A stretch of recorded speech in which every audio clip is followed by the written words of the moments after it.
Ce que ressent une personne de style évitant lorsque vous ne brisez pas le silence. La plupart des gens pensent que les évitants aiment le silence. Après tout, ce sont eux qui disparaissent, qui font traîner leurs réponses, qui esquivent les conversations intimes et qui se cachent derrière un emploi du temps surchargé lorsque la relation devient trop fusionnelle. Mais voici le paradoxe. Lorsque votre silence dure plus longtemps que prévu, il ne s'en accommode pas aussi facilement que vous pourriez l'imaginer. En réalité, cela peut déclencher une véritable tempête en eux.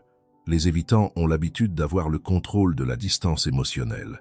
Ils instaurent une distance pour se protéger, mais ils le font en s'attendant à ce que vous finissiez par combler ce fossé. Lorsque vous ne le faites pas, cela bouleverse subtilement la dynamique de pouvoir, d'une manière à laquelle ils ne s'étaient pas préparés. Ce silence, dont ils se servaient autrefois comme d'un bouclier, commence à ressembler à un miroir qui leur renvoie leur propre fuite. Et les évitants n'ont pas l'habitude de se regarder dans ce miroir. Dans un premier temps, ils peuvent ressentir du soulagement. Oui, un réel soulagement. Dès l'instant où vous faites silence, ils se disent qu'enfin, la pression retombe. Ils peuvent respirer à nouveau. Il n'y a plus d'exigence d'intimité affective, plus de conversations qui pourraient les mettre mal à l'aise, plus aucun risque de conflit qu'ils refusent d'affronter. Au premier stade de votre silence, ils peuvent même l'interpréter comme une forme de soumission, comme si vous aviez enfin compris leurs besoins d'espace. Mais voici ce qui se cache derrière les apparences. Ils s'attendent aussi à ce que vous finissiez par reprendre contact.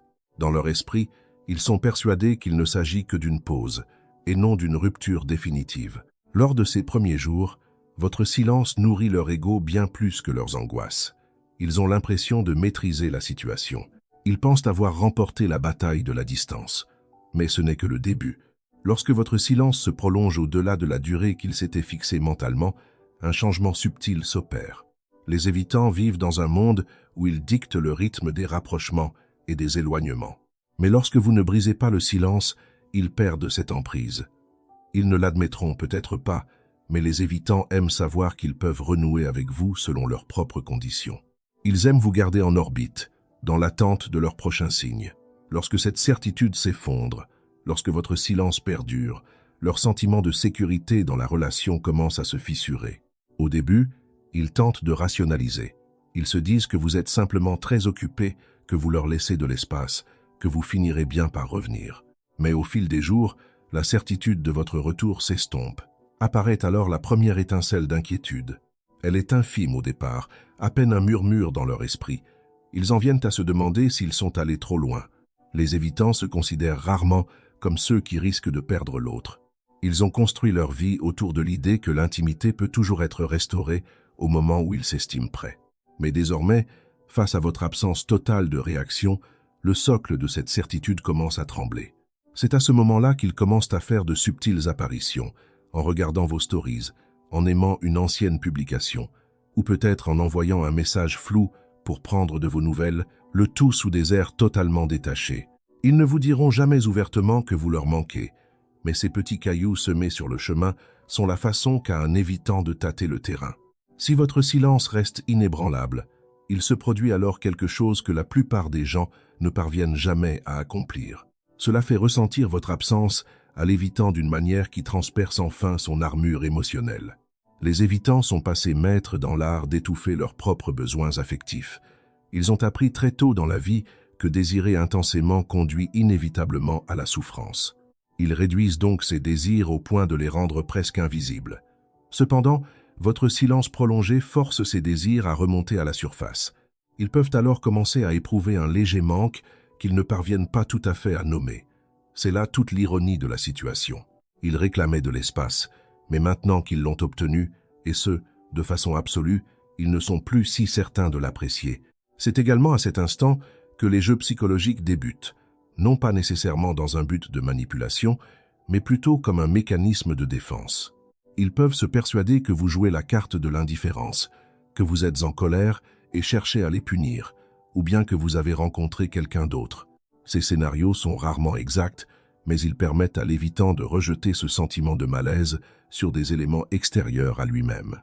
S'il devait admettre que votre silence représente simplement votre nouvelle limite personnelle, il serait alors contraint de faire face aux conséquences de leur propre comportement. Et c'est une réalité bien difficile à accepter pour une personne habituée à détenir le contrôle émotionnel. Plus votre silence perdure, plus leur voix critique intérieure se réveille. Les personnes évitantes se dissimulent souvent derrière une façade calme et détachée, mais en profondeur, beaucoup d'entre eux portent de très lourdes insécurités. Ils redoutent de ne pas être à la hauteur, de ne pas être désirables ou d'être tout simplement trop compliqués à aimer. Dans leurs interactions quotidiennes, ils maintiennent ces peurs bien enfermées à double tour. Mais lorsque vous ne faites plus le premier pas, ces peurs commencent à murmurer de plus en plus fort. Ils en viennent à penser que vous avez définitivement tourné la page, qu'ils ne méritent finalement pas tous ces efforts, qu'ils ont peut-être véritablement tout gâché cette fois-ci. Votre silence ne crée pas seulement de la distance, il crée un vide. Et les vides ont cette fâcheuse tendance à se remplir avec toutes les insécurités qu'ils fuyaient jusqu'à présent. Il faut également prendre en compte le facteur de la fierté. Les évitants ne sont absolument pas dénués d'ego. S'ils sont persuadés d'avoir toujours dominé la dynamique émotionnelle, votre silence prolongé se transforme en un affront direct à cette certitude. Certains réagiront par l'irritation, en se disant que vous essayez désormais de jouer à leur propre jeu, tandis que d'autres commenceront silencieusement à paniquer. La fierté peut les faire hésiter à rompre le silence en premier, car agir ainsi reviendrait à admettre qu'ils tiennent à vous bien plus qu'ils ne l'ont jamais montré. Cependant, plus le silence s'éternise, plus cette fierté entre en conflit avec leur besoin grandissant d'être rassurés. Au final, si votre silence se maintient, il se produit un phénomène bien plus profond. Ils finissent par comprendre qu'ils ont été battus à leur propre jeu de défense. Les personnes évitantes utilisent très souvent le retrait pour se protéger. Mais lorsque vous reproduisez et surpassez leur niveau de distance, ils sont alors contraints de ressentir ce que l'on vit de l'autre côté de la barrière. Ils commencent à appréhender, même s'ils s'en cachent, le vide affectif que provoque une déconnexion prolongée. Et pour un grand nombre d'entre eux, cela marque un véritable tournant, un instant décisif où ils doivent choisir entre perpétuer leur schéma habituel ou bien risquer la vulnérabilité dans le but de reconstruire le lien. À ce stade, votre silence n'est plus un simple espace, c'est une déclaration puissante. Il leur indique clairement que vous ne leur courez pas après, que vous ne les supplierez pas, que vous possédez votre propre univers émotionnel et que vous refusez de le réduire pour qu'il s'adapte au leur. Que ce soit de manière consciente ou non, l'évitant commence à ressentir cette énergie. C'est une énergie bien différente d'un silence dicté par la colère ou la manipulation.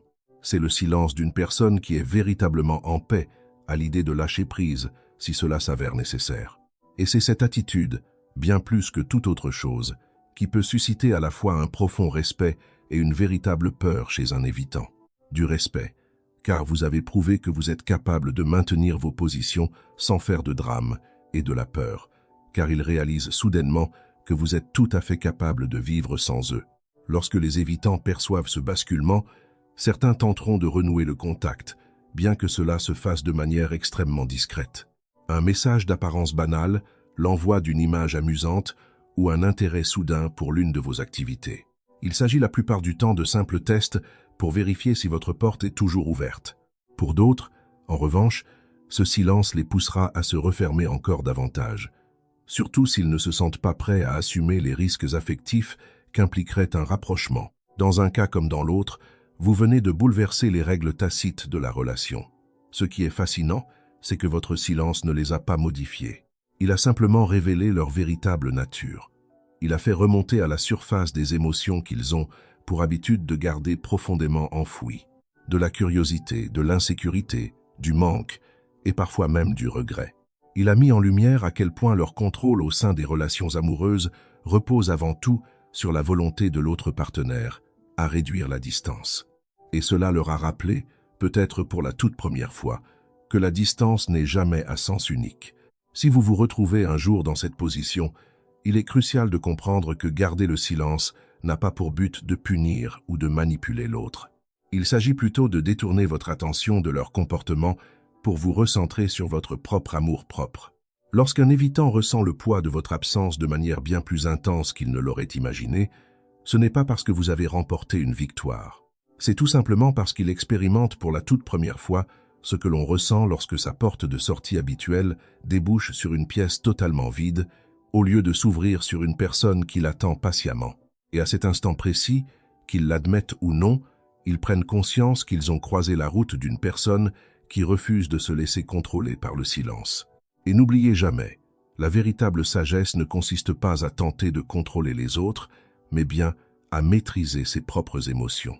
Si vous avez trouvé de la valeur dans cette réflexion, pensez à aimer cette vidéo, à la partager avec une personne qui a besoin de l'entendre et à vous abonner pour découvrir d'autres vérités profondes sur l'amour, la vie et l'esprit humain. En attendant la prochaine fois, prenez soin de vous et cultivez votre sagesse.